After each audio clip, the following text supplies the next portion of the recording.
sama appréciation rek moo di man bu may wax dama naan lii ñu def ne ndax texte yi prévoir nañ ko ak lan la ci texte yi wax tey bu fekkee ni da nga jël radiation boobu nga xamante ne Barthélémy Dias rajo nañ ko ci liste des députés comme ni nga ko waxee article 61 bu constitution moom moo ko njëkk a wax article 51 bu règlement intérieur ñëw feddale ko tey boo jëlee article 61 bu constitution daf ne le membre de l'Assemblée nationale bu nga xamante ne dañ ko condamné définitivement dañ koy radier de la liste des députés sur demande du ministre de la justice nga dem ci règlement intérieur bu Assemblée nationale li ñu changé rek le membre boobu lañ changé def le député bi nga xamante ne dañu ko condamné définitivement en matière pénale bu fekkee ne dafa am une condamnation pénale définitive dañ koy radier ci liste yi nga xamante ne mooy liste député sur demande du ministre de la justice donc li ngay gis foofu rek moom mooy daf am benn question fondamentale bu nga xamante il faut que mu am mooy le ministre de la justice daal di bind kayit daal di koy demander tant que defu ko kooku noonu kenn mënu ko fa jëpp question de procédure la preuve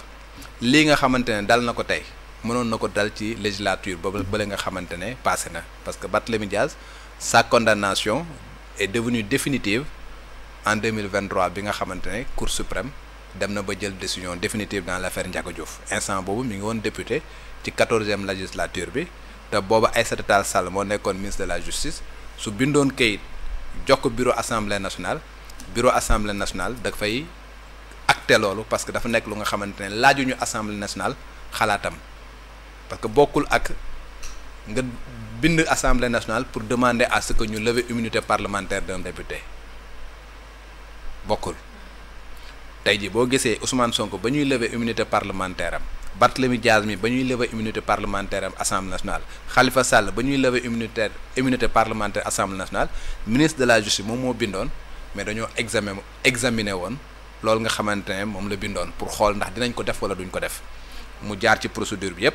jaar ci conférence des présidents dem commission des lois ñëw plénière député yi doog a voté bii nag c'est la loi qui dit que ne bu ñu la xasee ba condamné définitivement lenn rek moom moo ciy tegu mooy le ministre de la justice daal di bind bu xasee ba bind rek duñu leen sax laaj dañuy yëgal assemblée nationale neen jot nañu kayit bu ministre de la justice bu ne kii nga xamante ne Barthélémy Dias condamné nañ ko définitivement dans l'affaire Ndiaga Diouf dañ demandé à ce que ñu rajo ko par conséquent ñun assemblée nationale président assemblée nationale bureau de l'assemblée nationale rajo nañ ko conformément à ce que ni nga xamante ne moom la bëggee conformément à l'article 61 bu constitution ak 51 du règlement intérieur et par conséquent Barthélémy Dias ne fait plus partie des membres de l'assemblée nationale et à partir de ce moment là li ci topp mooy lan ki nga xamante ne mooy suppléant moom moo koy jël rek mu remplacer ko ci assemblée nationale. sew bi entre ñaari cas de figure bi nga wax ni léegi. waaw sew bi mooy xam nga lépp question de procédure la. bii ki nga xamante ne dañ ne lever immunité parlementaire dañ ne député bi nga xamante ne dafa nekk assemblée nationale bu fekkee ni da nga ko bëgg a topp ci ñaawteef bu nga xamante ne jàpp nañu moom moo ko def. mënoo koo topp tant que lever immunité parlementaire am loolu la loi bi wax léegi nag bu fekkee ne dañuy lever immunité parlementaire am yow procureur de la République wala ministre de la République mënuloo koo dinde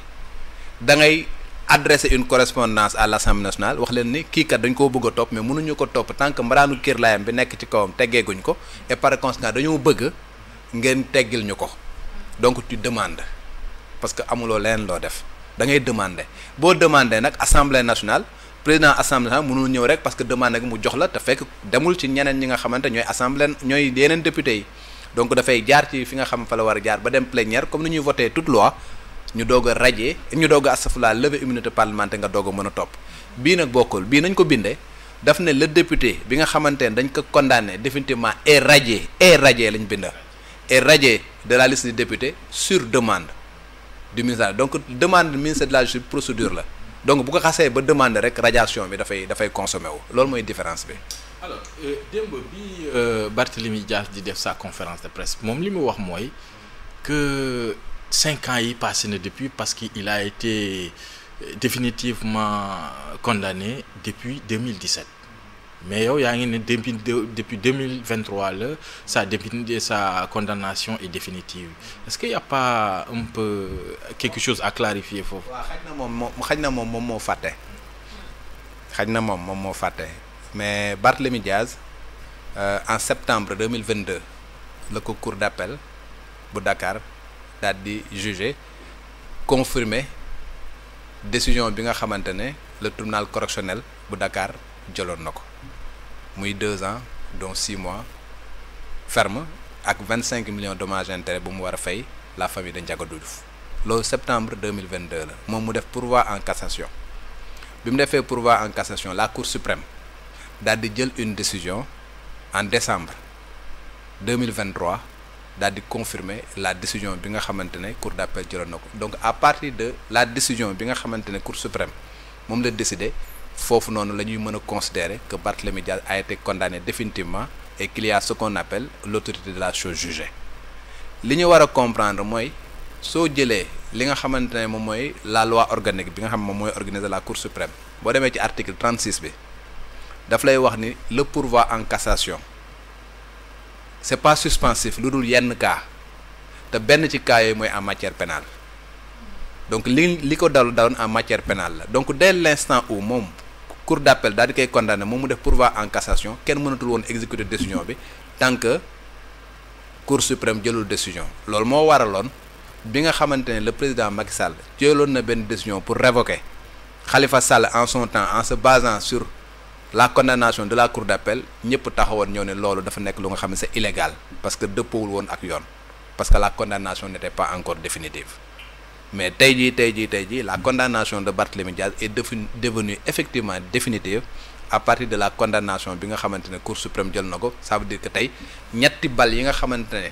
sunu code de procédure pénale jox na ko muy première instance deuxième instance ak cour suprême yëpp épuisé na ko et par conséquent amatul benn voie de recours donc jàpp nañ ne la condamnation est définitive et que à partir de ce moment là que mu nekk peine bi que mu nekk dommage intérêt yi nga xam war na koo fay dafay appliqué wu ci moom.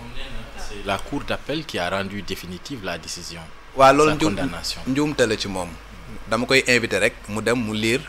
l'article 36 bu la loi sur la cour suprême foofu noonu dina wax ne le pourvoi en cassation devant la cour suprême dafay suspensif ci yenn cas yi donc en matière d'état en matière pénale ak yenn matières yi nga xamante ne dañ ko lister de manière limitative ci article 36 boobu donc bu demee foofu dina ko gis et puis beneen bi également mooy même à supposer que loolu mu doon wax noonu am na cour d'appel la jël par exemple mu nekk la date bi nga xamante ne foofu la ñu war a déparé bu dee cour d'appel condamnation cour d'appel bi 2022 la woon 2022 ba 2024 ça fait 2 ans maintenant. D'accord. Parce qu'il faut répercuter les questions. La question de Mamadou Niass donc moom mu ngi laajte ndax ki nga xamante ne moom mooy ministre de la justice bi est-ce qu'il avait l'obligation d'adresser cette correspondance ak ki nga xamante ne moom mooy assemblée nationale ak bu nekkee defu ko est-ce que il est dans l'illégalité parce que yaa ngi doon wax sànq que ne ki nga xamante ne moom mooy Aïssata Tall Sall moom ci législature bi ñu génn 14e législature bi defutoon lii di correspondance bi il y en a même qui disent que régime bi dafa sànni la patate chaude ak yi nga xamante ne ñoom ñooy régime bi. waaw lu nga xamante ne loi moom moo ko tëral xam nga juriste yi dañuy wax naan dura lex et lex la loi est dure mais c'est la loi et que su fekkee ne yow da nga nekk une autorité mu nekk le président de la République da nga jurer de respecter et de faire respecter la loi nga nekk ministre de la justice nga nekk ko nga xamante ne yow yaa war a veiller à l'application de la loi. kooku noonu nag bu demee ba nga xamante ne am na benn loi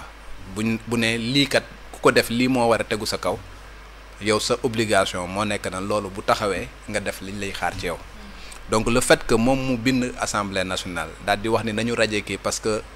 constitution moom moo ko prévoir règlement intérieur bu assemblée nationale bi nga xamante ne moom muy régir les députés prévoir ko le fait que mu def loolu donc dañu jàpp ni dafa dëppoo ak yoon dafa def li nga xamante moom lañ doon xaar ci moom su fekkoon ni defu ko bu boobaa la ñuy wax ni deful li nga xamante ne loolu la ko yoon def donc pour répondre à ta question ka nga xamante ne moom moo ko waroon a def ay jamono defu ko woon je pense que kooku moo deful woon li nga xamante ne loolu la ko yoon sant mais kii nga xamante ne def na lii donc kooku jàpp naa ni dafa def li nga xamante ne article yooyu moom la ko sant mu def ko et c'est bel et bien conforme au droit. Mamadou Niass réponse mu ngi noonu dinañ ñëw ci yow ki nga xamante ne moom mooy Diébel ci question bi mu laajte par rapport ak mairie de Dakar mais avant boobu toujours ci correspondance boobu y en a qui demande pourquoi Barth et non pas Déthié alors que lui aussi il a été condamné. waaw benn bi mooy Déthié Fall déjà kenn installé wu ko woon comme député donc dès que installé guñ la comme député tu pouvais pas être un député et par conséquent amul lenn lu nga xam mën nañ ko teg sa kaw. Il a fallu que ñu radier Barthélémy Diaz pour que moom mu ñëw xam nga pour nekk député pour remplacer ko automatiquement il a démissionné et par conséquent il y avait pas véritablement raison de demander sa radiation parce que ce serait li ñu naan c'est superfétatoire parce que amatul njariñ quoi, c'est sans objet. Là étant entendu que effectivement su fekkoon ni moom ñëwoon na par exemple jël poste bi le ministre serait dans l'obligation de demander véritablement sa radiation parce que une condamnation pénale définitive la ñu wax. Une condamnation pénale mu nekk sursis mu nekk peine ferme ak lu mu mën di doon xam nga dafay nekk une condamnation pénale et que par conséquent bu boobaa doon na mën a demander sa condamnation définitive comme exactement nu mu ko demander pour Barthélémy Diaz mais encore une fois Déthié Fall jotul nekk député ba ñuy demander sa radiation ci liste député yi.